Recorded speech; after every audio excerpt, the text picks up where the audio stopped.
What is up, everybody? Welcome in Seth Floyd Show. I'm your host, Seth Floyd Hansen. Tonight, we're giving you one more video before training camp hits. Thought I'd hit and touch on something that I feel real passionate about. I think a lot of people get it wrong. I think too many of you are too hard on Kyle Shanahan about this one aspect of his coaching style. That's what we're going to get into. Thank you for being here. I guess my last video offended somebody. Someone got an unsubscribed. So we went from 393 to 392. That's fine. Please, guys, if you're new here, please hit subscribe. Trying to hit 500. I'd love to get there by week one. Doesn't feel like it's going to happen, but who knows? Maybe we'll get a strong surge. You guys are the best. So tonight, I wanted to talk real quick about something that comes up that I talked with a few people on the old X, the old Twitter.com the other day about, and it has to do with Christian McCaffrey in the 49ers. This aspect of Kyle Shanahan that I think people are too hard on him for, and it has to do with Christian McCaffrey. Now, we know last season was a disaster for Christian McCaffrey because of the Achilles tendonitis that he suffered. Precautionary to keep him out. They're terrified of the Achilles tear. He was having stem cell procedures. Sorry, I'm messing with my mic. Done in Germany, I think, similar to what George Kittle had done earlier in his career in 2018, I think. And anyway, most people attribute it to what happened in 23. In 23, Christian McCaffrey never came off the field. Kyle Shanahan ran him like a dog the whole season. And he gets a lot of crap for that. Now, I want to say one thing. Before we get into this, okay? My biggest hang-up with Kyle Shanahan when it comes to Christian McCaffrey is that when they are up by 3 touchdowns, he's still got him in there. I think we can all agree that when you're up by that big of a lead, it's time for Christian to come out, okay? But I see this wave that's been going on for a while. It's not like a new thing. I just got into a conversation with a few people about it, complaining about how many touches, how many snaps Christian gets. And they want Christian to be subbed out more during the game. And this is my pushback, okay? I'm not saying you can't do that, but here's my pushback. I don't think most people that watch football understand just how deep and complex it is. They don't understand game plans. They don't understand just how the offense runs as a whole and how it's meant to be run. Christian McCaffrey is a one of one. He's an absolute unicorn because of the mismatches that he presents in the pass game as well. He is a bona fide slot receiver in the NFL. If he had just come out of the draft, or even now, if he transitioned, was like, hey, I'm scared of getting concussions, I don't know, something stupid like that, I'm just going to play slot receiver. He is a starting slot receiver in the NFL. Well, Kyle Shanahan has taken Christian McCaffrey and made him this a complete, the ultimate positionless player on offense. He's the only player in the NFL that does it this way. Other people that maybe could get it done, like a Saquon Barkley could probably get it done. I don't know if he's the route runner Christian is, but maybe. There's probably others that I'm not thinking of, but Christian's the only one that does it. So to just take Christian out in the middle of the game in the second quarter when it's a one-score game, when he's not tired, like what you're doing when you take him off the field is you shrink the playbook down. You shrink it like this if he's not on the field. Because you're not just replacing him with another guy that does what he does. You are replacing him with a guy who's a running back, and that's what he does. And you have to run a more traditional offense. I am not I haven't coached for years and years, but I coached for 5 years. 1 year I was the JV head coach in Arizona, called plays on offense. My last year coaching, I was calling plays for the freshman football team, okay? And we are way more simple, obviously, than anything Kyle Shanahan does. And let me tell you, you have 2 or 3 guys that you really rely on, and when those guys come out of the game, your playbook, and for JV, I mean, when we were on JV, our playbook was maybe 20 plays, maybe. That even feels like a lot. But when your best receiver is out of the game or your best running back has to take a break, your playbook goes from 20 plays to about 5 that you really feel comfortable with. Now, these are NFL players. Obviously, Kyle Shanahan's playbook does not shrink down to that small, but it shrinks significantly. So for Kyle Shanahan in the second quarter, he is looking around going, man, Christian, it's the second quarter. Christian already has 12 touches, but he's not tired. He's not asking me to come out. He looks like he's going strong. Why would I take him out of the game? Now, everyone can raise their hand and be calling me out and be like, because of what happened in 24, his Achilles tendonitis. Like, sure, I get that. No one knew that was going to happen. Kyle ran into the ground, but he never got hurt that season, okay? And yeah, the Achilles tendonitis is a bad thing, and he's probably going to adjust going forward. I'm not even saying he shouldn't take him out in the second quarter, but I'm just trying to tell you, this is what's going on in his brain. Is if I take Christian out, I shrink my playbook by 50%.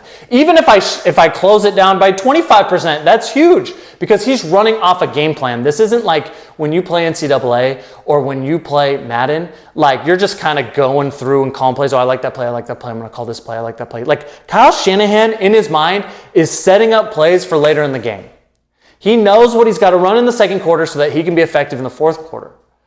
And most of those plays, he needs Christian, especially when he's expecting him to be there.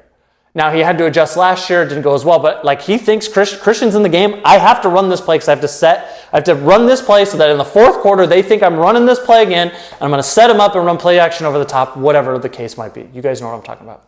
I guess my point is it is not that simple to just take Christian off the field. Now, I'm optimistic for this year for a couple reasons. One, I think that Isaac Guerrero looked good and explosive last year. And I think he's only going to take another step, right? Like he was a rookie last year. It seems pretty safe to assume that he can take another step. I also really like Jordan James. I like Jordan James a lot. He was the 147th pick in the 5th round for the Niners out of Oregon. He is more of a Jordan Mason type of running back, if you ask me. But man, does that dude get tough yards? Does that dude get yards when there's not a lot of yards there? So I'm excited. The problem is neither one of them can just do everything Christian does, okay? And by taking Christian off the field and putting in one of those other guys, you not only shrink your playbook, you become more predictable. Because if I've got Jordan James lined up at 8 yards and Brock Purdy's under center, like it's more often than not, it's going to be a handoff. I know you can set up play action, but you're not worried about Jordan James necessarily going out for a pass. You can't even motion Jordan James out into the slot because he's not a threat. That's the kind of stuff. Christian can start at any position on the field and be motioned to any other position on the field, and they have to take him serious. If I line up and I move Jordan James out to the slot, no one really takes it serious because they don't think he's going to be the key guy on the play. And even if he does run a route, that's not really his strength, and most NFL linebackers are going to be able to match up with him.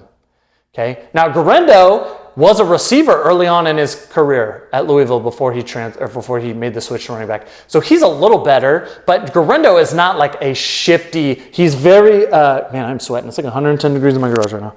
He is a very, stylistically, very much like a Raheem Mostert. Just even the way he runs, he's very straight line speed, not very shifty. And that's fine. That's great in the system running the ball, but he doesn't provide the versatility like Christian does because Christian is so shifty and can create separation. I'm positive that Kyle Shanahan will do better managing the Christian McCaffrey load this year.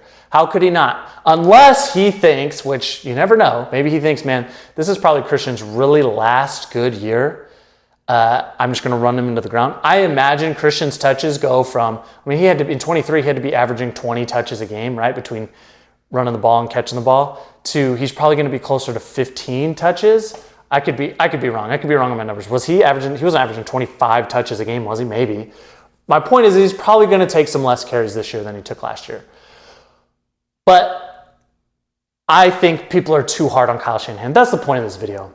My point is anytime you're ready to criticize him for not taking Christian out, like just remember like the complexity and how deep this goes. And just be able to accept that you don't know all that goes on. You don't understand everything that goes on with the game plan, what his playbook is going to do, what happens to his playbook when Christian is out of the game.